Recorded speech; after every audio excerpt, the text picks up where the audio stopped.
right. Thank you, Ray, and thank you everybody for coming to join us. I'm excited to sit here with two very accomplished and esteemed individuals. We have Courtney Hirsch here, who is the CEO of John Boy Media, and Roger Bennett, obviously founder, CEO of Men in Blazers. And I'll pump some tires real quick here. I think both of your companies are groups that we at Sportico look at to learn from, because I think you guys have cracked this conversation of modern media really well. And I think maybe the place to start, Roger, we can start with you, but one of the things I think both of you guys do so well is you seem to understand that people want to care not just about the content you're creating, but about the people who are creating it. And I think John Boy and Men in Blazers are better than most people at achieving that success.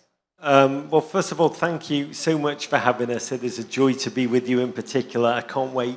I actually came all the way to hear about John Boy, so you've started with me. And I will say I love what you do. I love how you do it. I think ultimately the world is super chaotic. I don't know if you've noticed. It's dark, it's full of terrors. And I think one of the things that bonds both of us, ultimately, we both believe sports is at its best when it transcends sports. The connectivity, the generational memory making, the joy, the human truths that it can contain. The ability to laugh, and I feel the same about John Boy as I do about what we're putting out on the Men in Blazers Media Network platform, whether it's covering the Premier League, the Champions League. We have a burgeoning women's platform, which is really surging the women's game.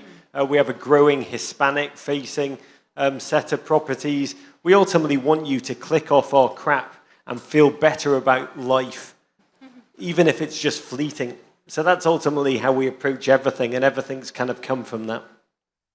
How about you, Courtney? It seems like, again, just like Men in Blazers, you guys have built a community very quickly. Yeah, it's very similar. We've always been community first, and our strategy really hasn't changed as we've grown. It's focused on building community through creator-led content. And I think why we've grown so quickly is because we strike this really nice tone of, deep in substance, light in tone. So we know what we're talking about, we're relatable, but we're super playful. But we're not overly opinionated or just being controversial for the sake of it, that we don't exclude people from enjoying the content with us. GFOP, Raj, obviously is the term that you have used for a long time for the supporters of the podcast. Walk us through, where'd that come from? It seems like you also understood this very early on. It was very early. I mean, ultimately, and tell us what it means also. GFOP is the icon of our community. It's the audience we believe we're speaking to. We cover football, which we always joke, it's soccer, America's sport of the future, as it has been since 1972. It's always at the next big thing. And when we started this platform, 2010, we used to think, who are we actually speaking to? And we had this idea. First time I plugged in a microphone, I thought, you know what? I'm speaking to Billy Bloody Bean. I'd read Smart Man, data-driven, falling in love with football, was learning the game. And I did. The first time I plugged in, I was like speaking to Billy Bean and Billy Bean only. And actually, Billy Bean texted us after 3 weeks and was like, I love your stuff. I'd like to come on. I was like, holy crap. There's this community of people are listening. And we came up with this idea, the great friend of the pod. This was before Crooked Media ripped us off and put it on the front of a sweatshirt. I'm not bitter. I'm not angry. God bless you, Tommy Vitor. I have told him to his face he's a rip-off merchant. He will be hearing from my lawyers, but I'm not bitter. So we had this joke, great friend of the pod, this audience who was listening to us, vibing with us, connecting with each other, because we started to do live events very quickly. They'd come out. And the first time we had it, we were talking about Sepp Blatter. And we came up with a great friend of the pod by saying, that man is not a great friend of the pod. And everything's kind of come from there. Our audience inherited it. It became a totem. The logo of our crap became a way of identifying that sense of connectivity at live games and everything. I mean, thank God it's bigger than Billy Bean now. But it is a community of young Americans who've fallen in love with this sport, gone in knee-deep, hated football, now suddenly have a Tottenham Hotspur tattoo and they don't know how the hell it got there. And that's ultimately who we're speaking to, Evan. When I think about the sports that are ingrained in both of your businesses, they're very different, obviously. Raj, you saw an opportunity in America, which was kind of adapting and learning the sport of soccer on the fly. Courtney, on the opposite here, baseball has been quote unquote America's game for decades, generations, 100 plus years.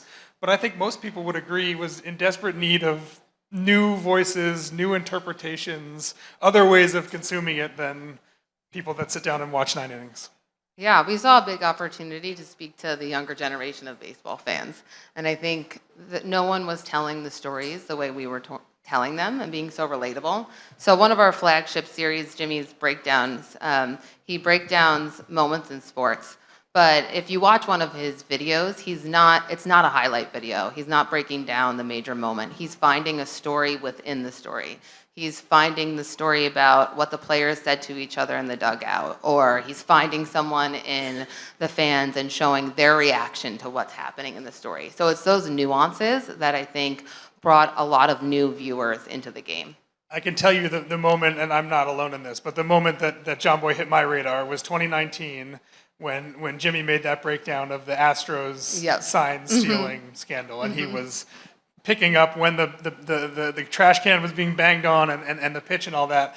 And I remember watching it and being like, this is incredible. Like this is a new way of consuming not just baseball but sports. Right. That was a big moment for us. And I know that was before you were there, but walk us through what that moment did for you guys, because it seemed like it kind of launched things.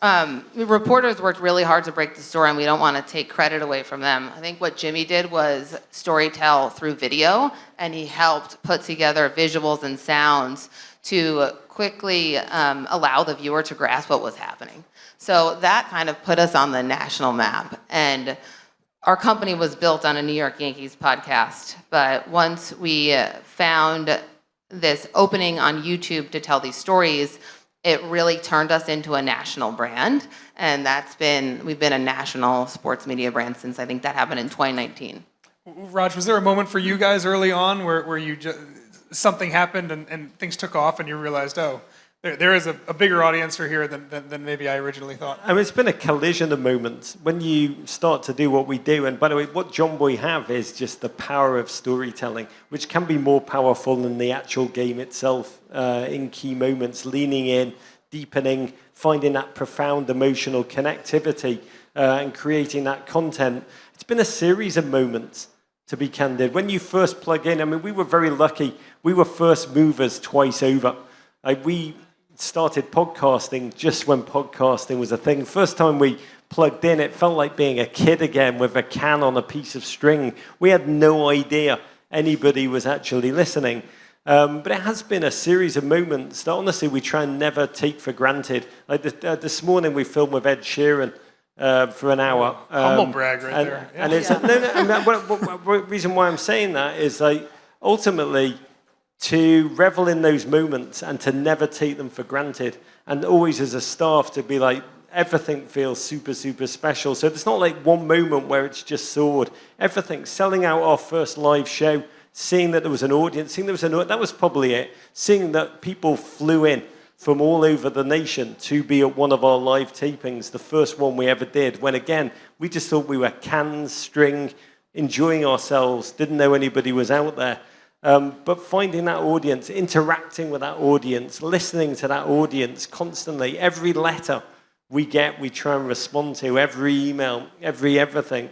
I think that's ultimately the biggest thrill, is speaking in community with an audience, loving that audience and feeling that call and response forwards and backwards, but just getting bigger and bigger, and always trying to treat it as we did at the very outset, which is to treat it with love and respect and engagement and really try and nourish it. I'd love to talk about your businesses for a second. I think there's probably a lot of overlap in structure, but let's start with the main thing. Podcast and video, I imagine YouTube is a critical platform for both of you. I know it is for Jomboy, for example. Yeah, we're really a video-first approach. So all of our podcasts have a video element to them, and then we really think about building brands. And how do we build brands that transcend across all of the platforms? So we have, 5 flagship brands that we're really focused on. For example, one of them's Talking Baseball, they're going to do a live show at 4 o'clock over there. But when we think about building Talking Baseball, it's not just a podcast. It's how does this brand come to life in audio? What does the YouTube channel look like? What kind of content are we pushing on social media? How does it come to life in merchandising? What's the apparel? Is there a content licensing opportunity where we can distribute the rights to this show? And then what type of live events can we host around this IP? So it's building brands and building like a 360 business around it. You mentioned merchandise. Yeah. What's the revenue flywheel look like for John Boy right now? To the detail that you Yeah, can right give. now we're about 80% advertising and sponsorship based. Merchandise makes up about 10% of our business, and then the other 10% is dispersed across events, content licensing. We just launched a Substack, but that's like the current breakout. Is that roughly similar for you guys? Is it very different? I mean, give or take, yeah. I mean, Yeah. ultimately, the TV rights business in football has really been a joy for us because it's so splintered. Every streamer has part of the football rights because what they want is avid fandom who will cough up $5 a month. No one coughs $5 a month up more freely than American football soccer fans. But they spent so much on the rights. It's the flanker programming. That's the lane that's been left for us. Almost the conversation around the actual games, and that's what we try and harness obsessively in the United States. I got here in 1994 before the last World Cup, which was meant to turn America into a football-loving nation overnight. And I'm almost glad it didn't. It's been slow and steady, the growth. It's been organic. It's been authentic. If it had gone overnight, I think it would be like the hula hoop or the yo-yo. It would have been a fad that kind of swept the nation. But instead, it's grown true and deep and beautiful. I think the American football fan is like one of the most informed, one of the most detailed, one of the most joyous.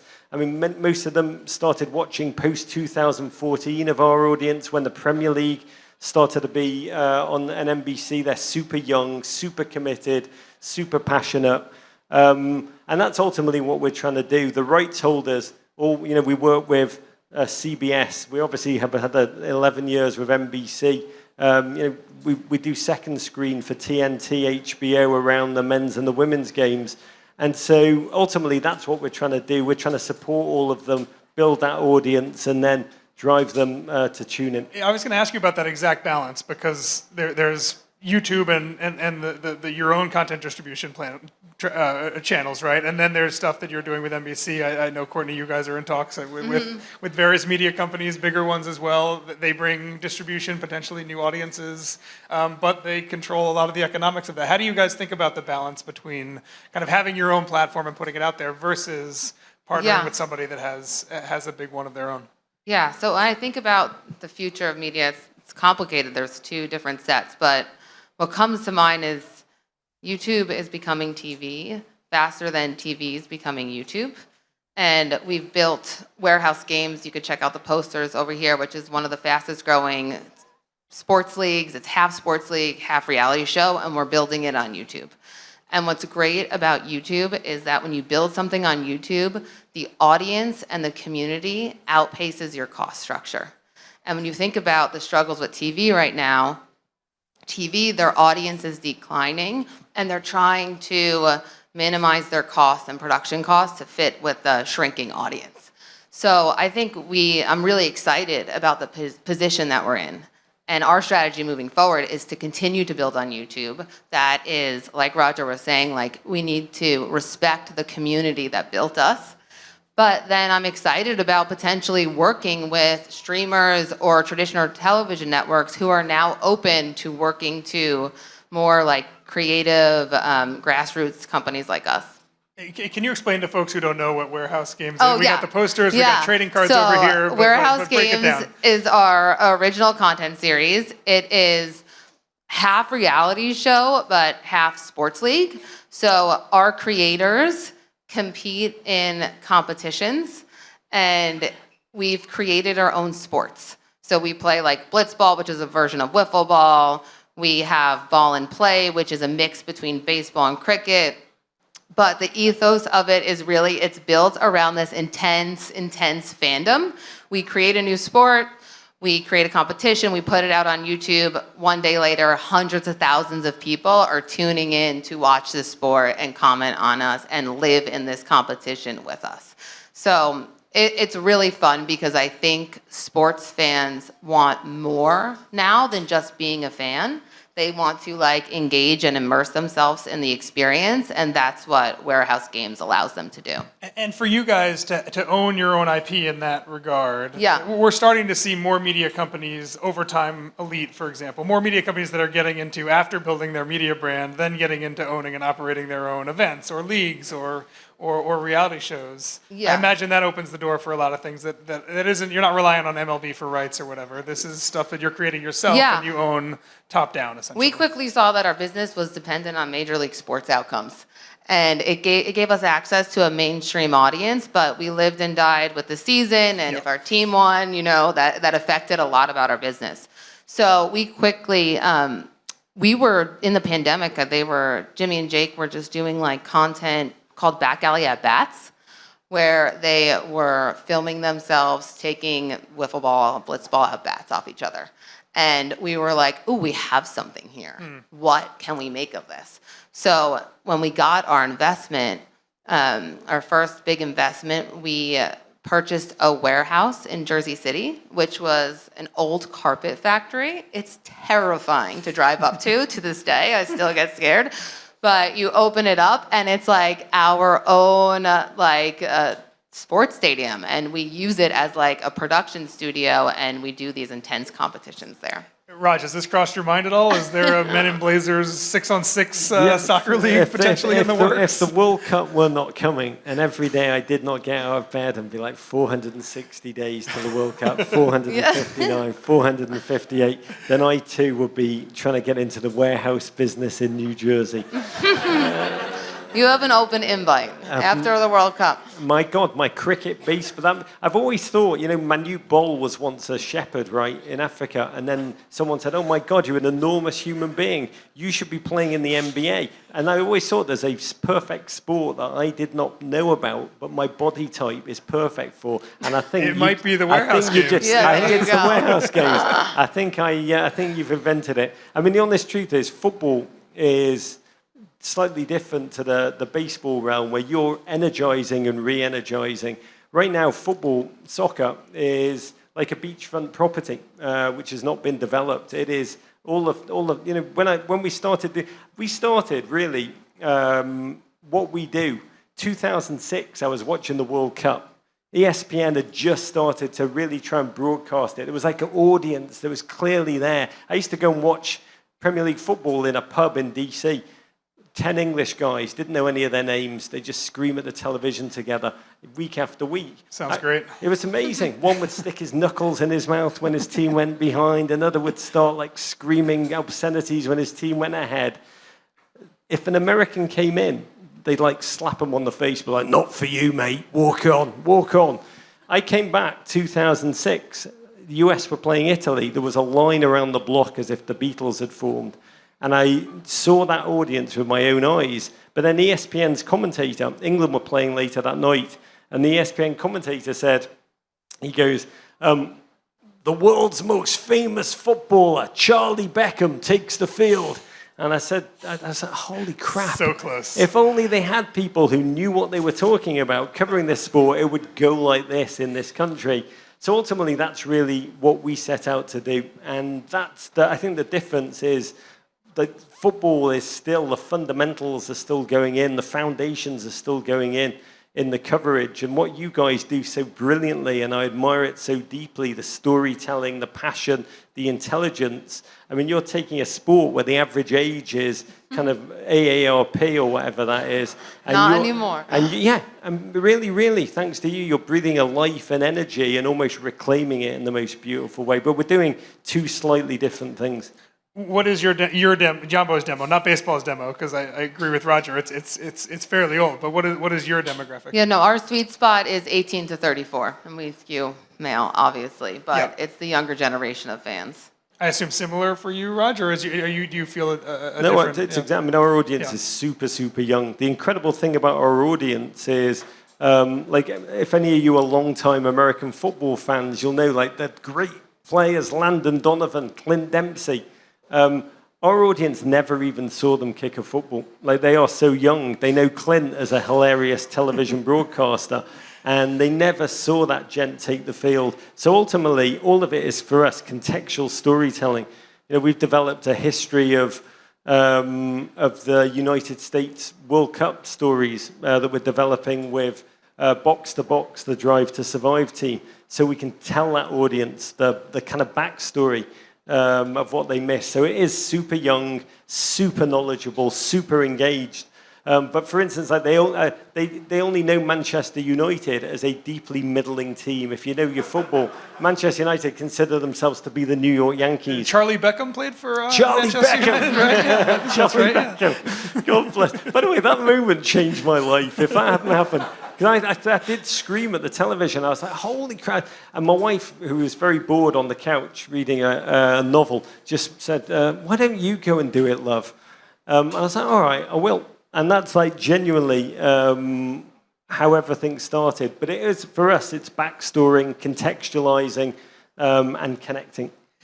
Both of you guys are now looking to expand what you're doing. Raj, you guys have new women's soccer podcast, Spanish language. Courtney, I know you guys are hiring some new creators right now. How do you think about growing the business while also keeping intact kind of the secret sauce that we're talking about here? Yeah, I think that's the hardest challenge when I think back to even when I started. I started in 2020. This business was built in 2017. So for those first 3 years, it was only about community and content. And they weren't thinking about building a business or monetizing. And then when I came on board at the end of 2020, my job was to build a business, a sustainable business around this. So I think our biggest challenges came in, how do we do this with respecting our community? Because we know if we lose our community, we lose. That's it. We need them way more. They need us. God, what was I going to say? You need them, I think. No, we need them way more than they need us. Exactly. Yeah. So we always keep that in the back of our minds. Yeah. So when I'm building a business, I'm thinking, like, we got into hard conversations early on, like, are they ready for ads yet? We don't want to outpace them. How many ads are they ready for? How are we going to do these ads? We're building a merch business. How do we feel comfortable promoting our merch to them? So that's always been a challenge. And we've decided to really stay true to ourselves and stay true to the creator. So our expansion strategy is not, hey, let's go attack basketball and let's build hockey. We are thinking, what creators do we want to hire? What creators fit the John Boy Media brand and tone of voice? And then let's build an infrastructure that enables those creators to create community through content. You mentioned a wild stat, to me at least, in the green room. You're hiring creators right now. Yeah. You said you got 1,200 applications. Tell us how many of those were from women. Oh, man, it's sad to say. 7.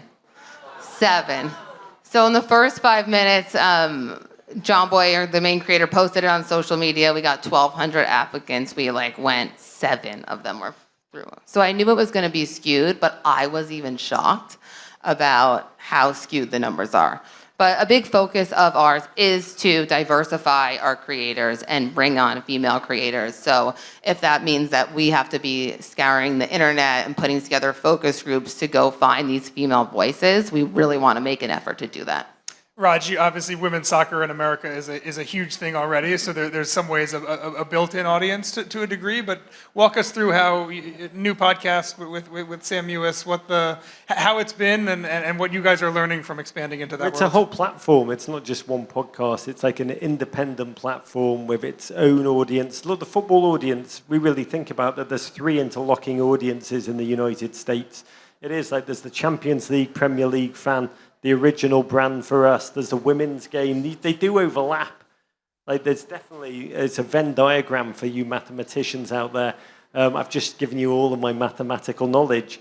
And then, the second and third generation Hispanic fan, again, overlapping completely. but all of them engaging. Football doesn't stop. It really is. There's no downtime. The season is now the entire year. The tournament, it is a Star Wars cantina of football scattered across the globe. We're trying to cover it all. The women's stuff, we started last year. We're lucky Sam Mewis became our editor-in-chief. Becky Sauerbrunn joined her.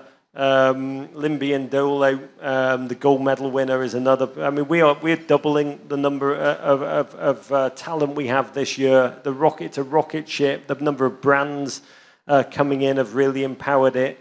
For us, in terms of the growth, I mean, there's two things. Number one, we want to do good things with great people. That's the thing that really we're trying to join. Steve Kerr told a joke about when Greg Popovich kept giving him contracts down there at the end of his career when he was playing for 2 minutes a game. And he's like, why do you keep giving me another contract? And the great Pop just said, life's too short to spend it around arseholes. And I think that's like a mantra that we're trying to bring. If we're trying to bring that joy, that sense of connectivity, that empathy, that sense of optimism, maybe optimism with a broken heart, to quote Nick Cave, because that's what a sports fan, a football fan, kind of lives. That's what joins all of everything that we point out into the universe. But in terms of the growing pains, John Green, the novelist, who's a massive football fan, Liverpool fan, little investor in Wimbledon, he came on our show super early and he gave me some advice, which I think is really, no matter what you do in your line of work, is really driven our approach. I mean, he started some massive, VidCon was one of his enterprises. I mean, he's done so many incredible startups. And he said, you will fail. I mean, it's to your point, you will fail the moment the audience, which really connects to you, feels they know you, feels emotionally connected to you, feels that you've changed. And we write a lot of handwritten letters to a lot of the incoming. And so, it used to be that. It's now a lot. But we've tried not to change and to continue to feel that deep connection, because to your point, once we stop doing that, really, really, really responding in the most profound way to our audience, then the whole fabric of everything changes. You mentioned Sam and Becky. I'd love to hear from both of you about what your relationships are like with athletes. We just had two on stage here. Both of them have their own platforms. Obviously, a lot of athletes are working on building in a lot of the same ways, the things we're talking about here. But how important is it to both of you to have professional soccer players and baseball players or other athletes on the show? And what have you seen as you guys have grown, willingness and interest from people like that who maybe weren't knocking on your doors before? Yeah, it's been really fun to have the support of the Major League Baseball players. A lot of them see the value in what we're doing for the sport, and they want to be a part of it. Trey Turner, Ian Happ, CC Sabathia, they're all investors of John Boy Media because they see what we're doing to grow the game and then also show the more relatable side of the sport and show these athletes' stories. So we have a studio in Manhattan. Every time a player wants to come, we put them through what we call a car wash of content, and we're not doing the traditional content. We're doing watch an episode of Guts with us or MLB trivia or something silly to show their personalities. And they, I assume, you can tell they watch what you guys are doing because they go to this car wash and they understand. Oh yeah, they understand what they're things. signing up for. Yeah. They understand the assignment. Yeah. Yeah. How about you, Raj? From a soccer standpoint, I mean, obviously you're working with a lot of very prominent American and non-American soccer stars. Yeah, which I never take for granted. We began just talking about them, and then very quickly came through the looking glass, and they wanted to come on, speak to the American audience, tell their stories. And we get the reverse commute, which is American entertainment figures, NHL, NFL, NBA stars, who love football, who want to talk about their love of the sport. So, Matthew McConaughey, Will Ferrell, Eva Longoria, Joel Embiid. We're starting an NBA show in March where the biggest NBA stars who love football are talking about their love of football. The NFL is the next kind of. Are you crossover. Co-hosting that? Are you involved? I'm in the not. NBA one? It's an NBA star who's going to be the host of that. Gotcha. I wish I genuinely. I think we can do better than me. I do believe we can do better as the host of that show. You told me, I was on stage with you somewhere else about a year ago, and I think at that point you had hosted or co-hosted every single podcast episode that Men in Blazers had ever done. I must have been bullshitting you. Oh, is that right? Okay. maybe I'm mistaken. We're doing 1,000. We're doing 1,000 shows a year at the moment. So even with a certain work ethic, that's even outside of my. Well, I was going to say it's definitely changing now, right? I mean, it is. I mean, we get Tyler Adams, the men's captain, has a show on our network. Fabrizio Romano, who's like if Woj and Adam Schechter had a little bastard Italian offspring who covered football.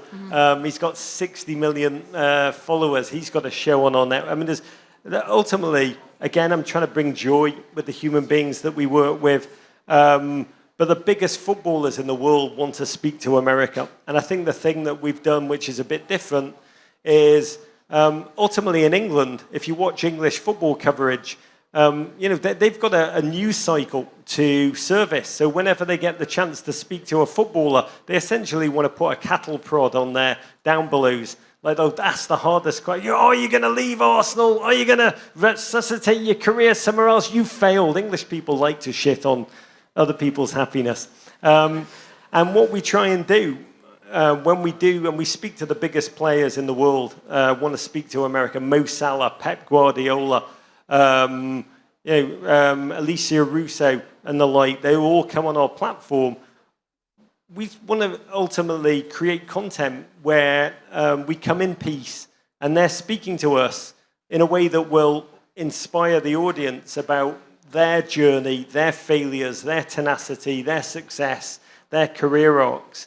And they've given the interviews we do, whether it's Sam Mewis doing them on Friendlies, which is the biggest women's football players in the world, the Hispanic channel we're about to set up, as that goes, Hercules Gomez interviewing some of the biggest stars from our region in English and in Spanish. Ultimately, by doing that, you can create really human, often quite poetic. I mean, you can make athletes feel and sound as if they should be winning a Pulitzer Prize for poetry. And that's ultimately the kind of terrain that we want to play in. Let's talk live events. You mentioned, Raj, the first live event that you guys did. I was at one of them in New York. Matthew Reese was a guest. Do you guys know that he's from the UK? I didn't know. The first day he opened his mouth, and I was like, wait a second. He's Welsh. What? He doesn't even speak English. He's bloody Welsh. I just watched The Americans, and I was like, oh my gosh, actors. Yeah, who knew? It's amazing. But yeah, how big a strategy is that for you? How many are you guys doing, and what does that look like massive. going forward? I mean, ultimately, in the football terrain, there's MLS, which is the local league, which is doing an incredible job. It's 30. It's so young. I was just making a film at Everton, my club. Their stadium opened 10 years before the Wright brothers took flight. So MLS has given every other league an incredible head start. But what we've realized is we can engage fans. We can own the fan voice. We can activate. We can bring fans together in large scale. And ultimately, a lot of this, and we've not talked about it, is about brand partnerships. There's brands that want to tell these stories. There's brands that want to connect to football, the World Cup. You want to toss some out there? Some of your partners? You want to give some? I love every single partner that we work with. It's hard to talk about without sounding like Garth in Wayne's World. But I mean, the one that's been with us longest and tells the most consistently beautiful stories, Anheuser-Busch. Been amazing partners. We work with Verizon. We're very blessed that football has some really gilt-edged brands, and we ride with them in a really serious way in this moment. But to bring fans together, to connect fans, we've realized it's really not about us. It's about that connectivity. The American football fan often wakes up 4:30 West Coast, sits there in their pajamas, opens a beer, sad beer, on their own watching their team lose 4:30 in the morning. To be able to bring them together en masse is a unique and joyful mission. And as the World Cup comes, the scale of it for us is bigger, the ambition. It's why we've just taken on investment so that we can start to do college game days at the stadia and bring the smell of the city, the smell of the game, the smell of just the anticipation and the wonder that is to come. to the biggest, widest global audience. So ultimately, it is the critical, and I think the unique juice other than the YouTube driver for us that we're really focused on in the here and now. Courtney, I haven't been to a Yeah. live John Boy event, but what is it? Do you sell tickets to warehouse games? Can Raj and one I of the things swing I over? wanted to talk about with both of our strategies is if you continue to put your community first, they really show up for you in magical ways. So an example of that, I have two examples. Like one is the live events that we do are really a community building approach. And Warehouse Games is, filmed in Jersey City, and we usually film it, we edit it, and we put it up 6 weeks later. But we wanted to test out doing a live event. So we did a live event. It was a Sunday during NFL season. Competition was high. And we turned Billy's, which is an iconic sports bar across the street from Yankee Stadium, into our own Blitzball Stadium. So we sold tickets, we live streamed it, and people showed up to the Bronx, a lot of people, all in their Blitzball gear, representing their favorite creator, their favorite team. The energy was high, there was music, there was a drum set, there was dancing. So you do really get those magical moments back from your community from continuing to prioritize them. Another small example I wanted to share is, one of the challenges was we have to integrate ads into this community to make it a business. And last year, we reached a new threshold in advertising where we brought on a lot of blue chip brands that we were really proud of. Mountain Dew, Corona, T-Mobile. And I remember the day Mountain Dew launched, and I was walking down the street, and I went to see the ad integration, and I checked the comments. And the comments are flooded with, "Holy shit, you signed Mountain Dew, fire, this is amazing, we're so pumped for you." And I still get chills thinking about these comments of like, what audience is pumped that they're getting an ad?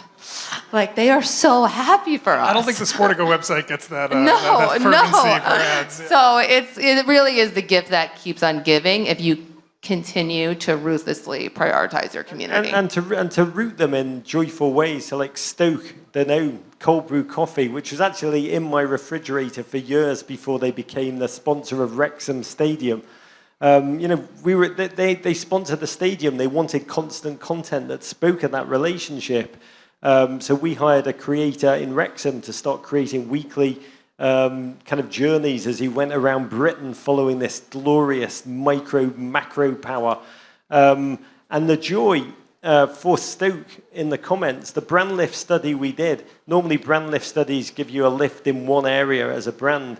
The brand lift study showed there were lifts in all 5 areas, and it was really football fans so bloody grateful, which is really what you're saying for you, so grateful that Stoke is invested in football.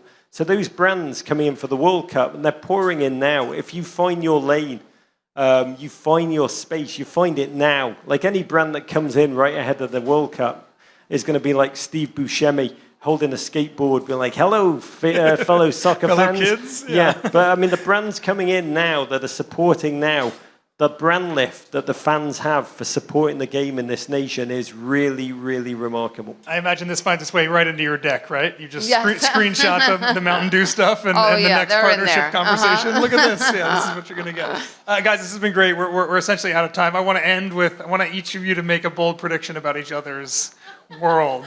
So, Oh my Raj, God. I'll put you on the spot about the What? Yankees. What do you expect from the Yankees this year, Raj? As a White Sox fan, all I can do is just look on with admiration and wonder at a team that actually, wins games and thinks about being deeply competitive.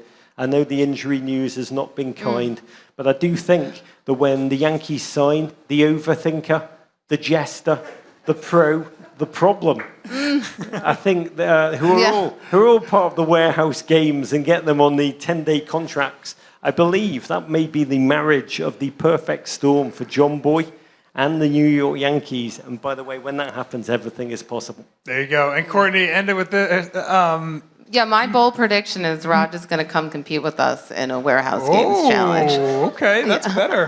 Holy crap. What's your name going to be, Raj? You need a fun name. Yeah. The problem is taken, unfortunately. Yeah. The bald one. All right, Raj, Courtney, this is fun. Thank you guys very much. Guys, thank you you. for having us. Amazing.